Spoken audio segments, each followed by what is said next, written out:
بسم الله الرحمن الرحيم اللهم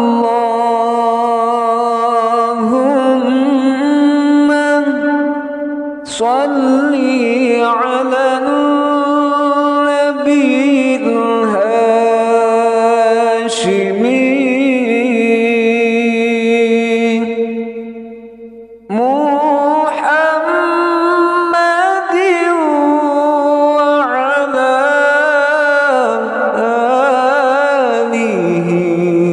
وسلم تسليما.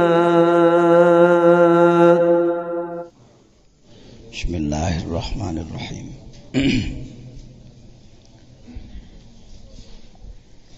Hikmah nomor 1 yang sudah kita bahas bersama adalah bahwa kita harus punya semangat dan tangguh dalam menghadapi segala hambatan. Yang kedua adalah kerja keras supaya tidak cepat lupa tugas mengolah ruh. Barusan sambil mandi saya berpikir dicoba dibuat menjadi sekelumit nadom lah. Kita pakai bahar roja saja, barangkali bisa ditulis Pak Judin. Sederhana aja.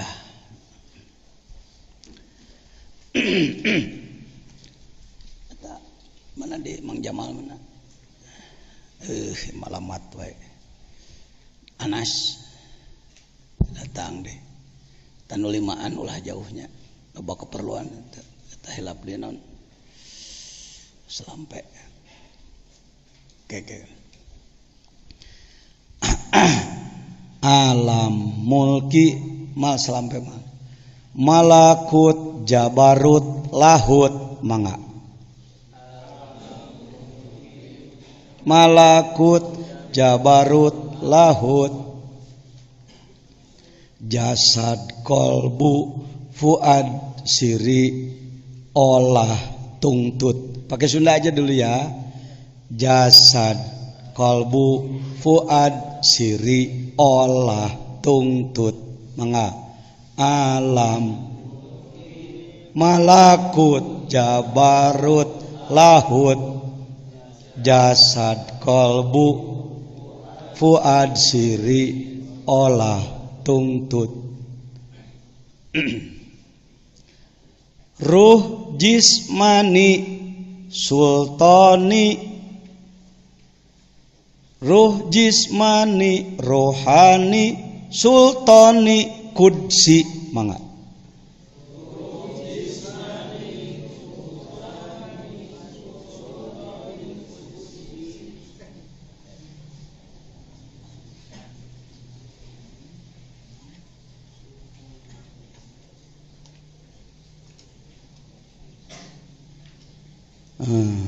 Sultani kudsi.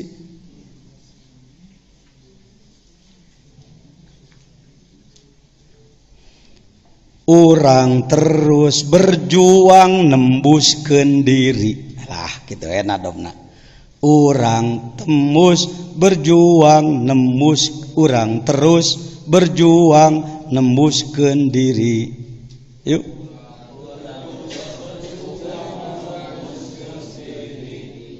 Sok sanu nangkep ieu. Tan, hetan ajengan tantan.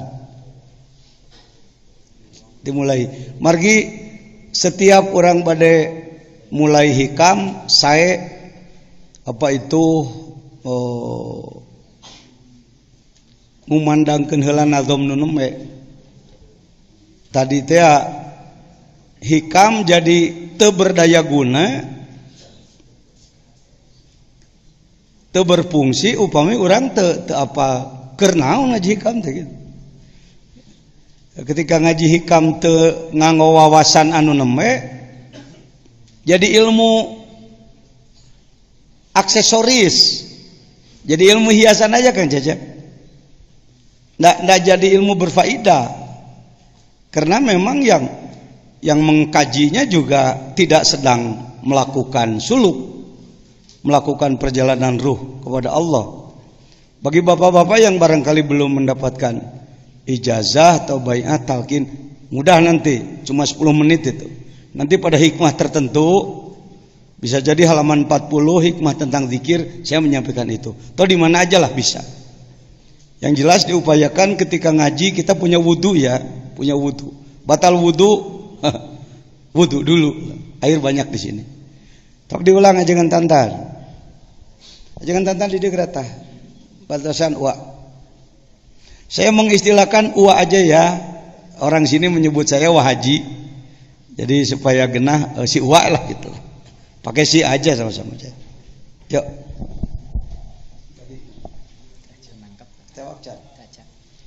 Ayo siapa aja? Ayo sama-sama.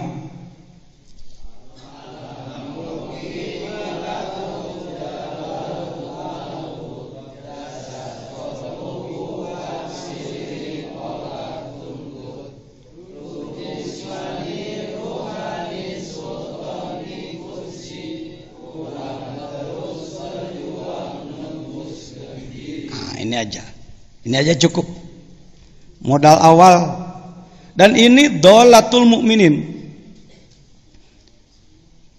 ilmu Islam yang hilang sengaja dijauhkan oleh musuh Islam. Apakah dia Yahudi, Nasrani? Sebenarnya ada yang lebih dari Yahudi, Primason. Ngomong begini beresiko Pak, ngomong begini beresiko. Sebab ngomong begini langsung ditangkap oleh apa itu, alat komunikasi mereka, alat sadap mereka. Kalau kalangan umat Islam yang ngerti-ngerti Primason, itu TO itu. Jadi target operasi, namanya cepat ditandai. Jangan heran kalau dulu waktu terjadi naon baheula teh kiai dibunuhan teh ninja di Sukabumi yang paling awal ditandai saya Pak, ditandai di batu-batu pakai arah panah bahwa orang yang paling awal harus dibunuh Jejen itu. Karena saya tahu Primason itu bukan Yahudi, bukan Nasrani, tapi kelompok yang ingin mendirikan kerajaan absolut, kerajaan mereka. Sebutlah Fir'aun masa kini. Yahudi juga dibenci oleh mereka, Kristen dirusak oleh mereka, Islam dirajatkan oleh mereka. Itu kelompok Primason. Yang paling ditakuti adalah kalau muncul lagi orang-orang yang paham ini. Sebab dalam sejarah dulu yang saya katakan malam, Fir'aun gagah sakti dikalahkan oleh seorang Nabi Musa dengan senjata hanya tongkat gembala kambing. Siapa lagi? Siapa Nabi Ibrahim? Siapa? Namrud atau Numrud, raja gagah sakti, kaya raya, dengan tentara yang sangat kuat, dikalahkan hanya oleh seorang Nabi Ibrahim. Anak muda lulusan Goa, anak muda lulusan Goa. Nabi Musa juga lulusan Goa Tursina, Tur gunung, Sina Sinai, gunung Sinai. Saya sudah ke sana, walau tidak naik ke atas Pak. Penting sekelas informasi. Kalau Anda punya uang, usahakan punya uang Pak. Kalau Anda punya uang terboga-boga seumur umur. Hati-hati, kita punya penyakit begitu Kang Hamid. Ini tokoh pramuka kita, pengurus Majelis Ulama Kabupaten Sukabumi. Upayakan menabung uang untuk napaktilas sejarah. Ini saya di Uyun Musa. Uyun Musa itu batu yang dipukul oleh tongkat Nabi Musa. Ini batunya Pak. Dan ini airnya disalurkan sekarang pakai besi. Untuk kesini siapkan uang $2.000 lah, 20 juta Anda bisa kesini. Capek ini. Orang-orang turis biasa nggak sampai ke sini, cuma sampai ke Museum Fir'aun, ke makam Nabi Yusuf, ke Luqmanil Hakim, sekitar Kairo lah. Kalau untuk ke sini kita harus pakai kendaraan 14 jam dari Kairo menuju Iskandaria, terusan Suez ke Sinai ke selatan lagi. Disinilah dulu Nabi Musa membawa Bani Israel. Wa idhistasqa Musa liqaumihi. Terus lupa saya. Ini wa idhistasqa Musa liqaumihi faqulna drib bi'asokal hajar. Pukulkan tongkatmu pada batu di depanmu. Trok dipukul, fan fajarat min husnata asyrataina. Saya dulu belajar di Pangarsa Para Guru, menerjemahkannya. Ini terjemah yang ada ini, syukuri Indonesia punya Quran yang sudah diterjemahkan. Tapi untuk ulama tidak cukup dengan itu, Pak. Kalau umat Islam ingin bangkit kuat kembali, pribadi-pribadinya menjadi rijal, menjadi lalanang, lai jelema-jelema beye, luhad lahed, gulak-gilak kos keong gitu. Mulekna dina urusan beteng, pejit, nyatu, wibawa lemet, sekedar khutbah Jumat, ayuhanas itakullah, gitu-gitu aja mainannya. Jadi kita tidak akan maju, Pak. Kita akan hancur, Pak. Tasawuf tarekat itu pergerakan sebenarnya, bukan orang numpet meninggalkan tanggung jawab. Mari saudara. Kenapa perjuangan kita selalu kandas? Melalui partai A, B, C, D, E, F, G, H. Karena partai tujuannya terjebak di gawang kecil, gawang-gawangan, yaitu jadi anggota dewan, jadi presiden. Kepuasannya di situ. Saya paham politik. Saya orang politik 40 tahun ya. Aktif dalam politik 30 tahun. Tapi rata-rata yang dimiliki bukan siasah Islami, siasah klaim Islam. Politik mengklaim nama Islam, jadi dagang politik pakai bendera Islam supaya orang namun gitu tertarik dengan Islamnya. Kenyataannya tidak Islami. Mohon maaf. Kenapa Indonesia tidak barokah? Karena pintu langitnya masih tertutup. Tidak ada, maaf, saya kalau ngomong langsung serius saja Pak. Karena umat Islam ini kalau nggak dibangkitkan, ngaji alat terus-terusan pidato di mana-mana, ngaji hararebat, tapi tidak ada pergerakan yang terarah. Hikam untuk itu, Pak.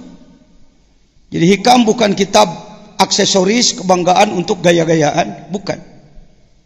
Atau menjadi dongeng semata-mata, tapi kunci kemenangan.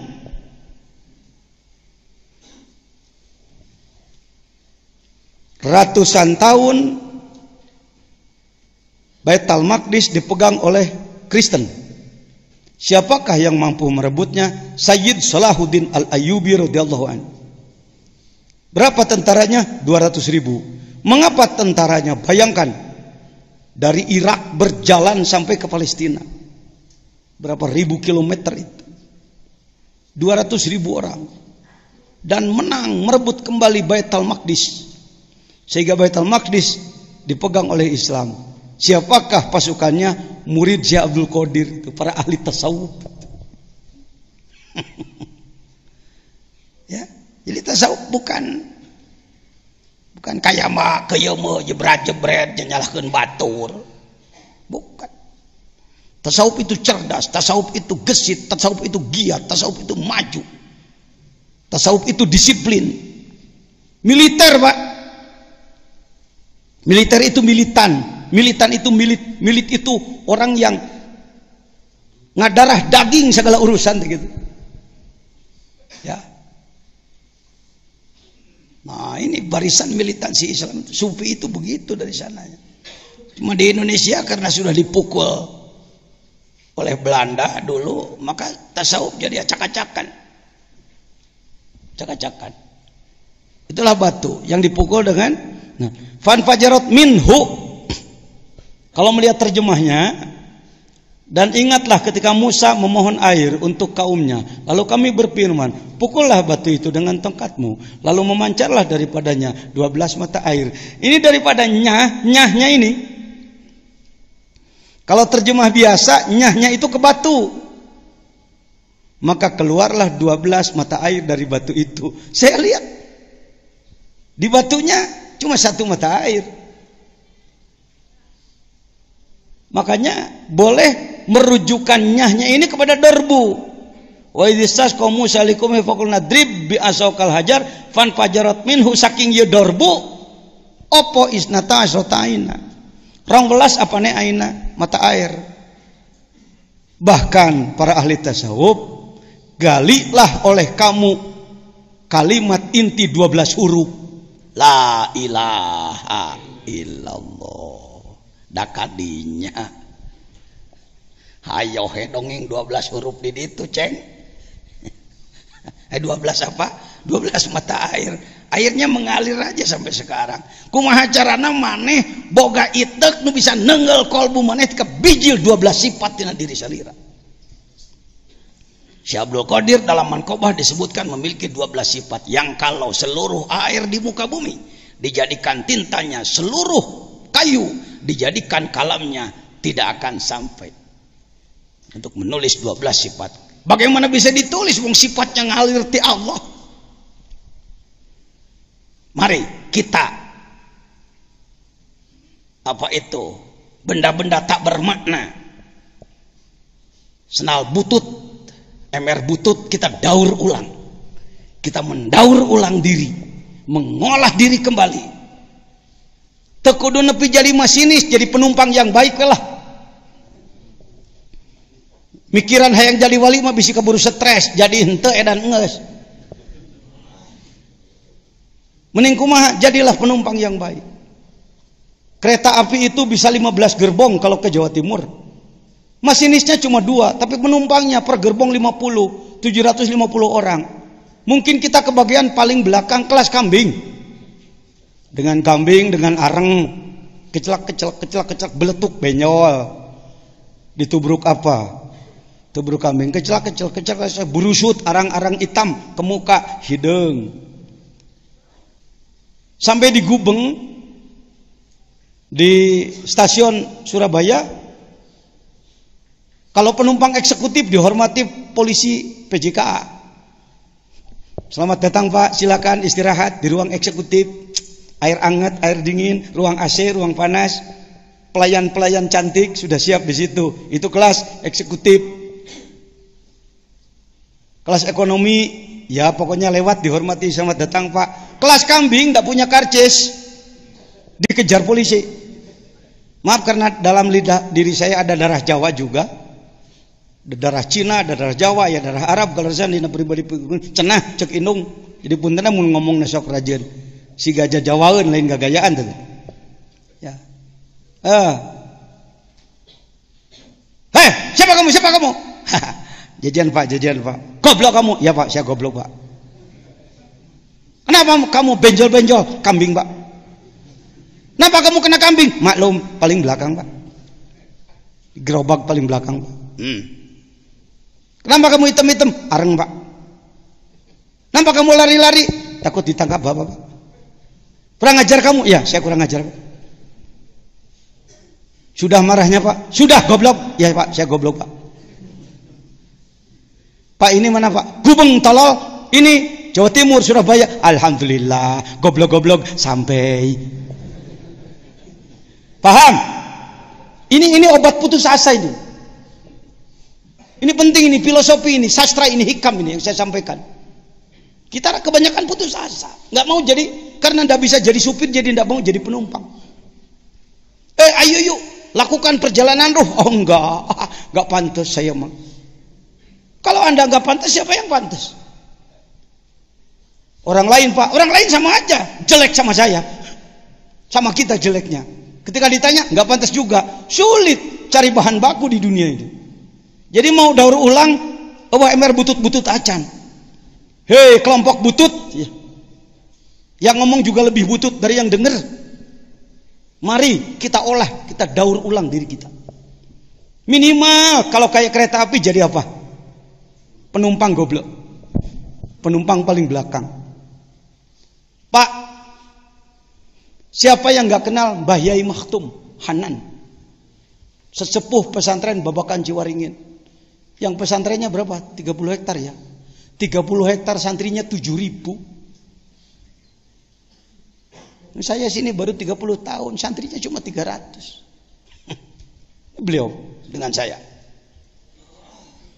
Ketika ada acara di pesantren beliau, apa itu, Manaqib Kubro.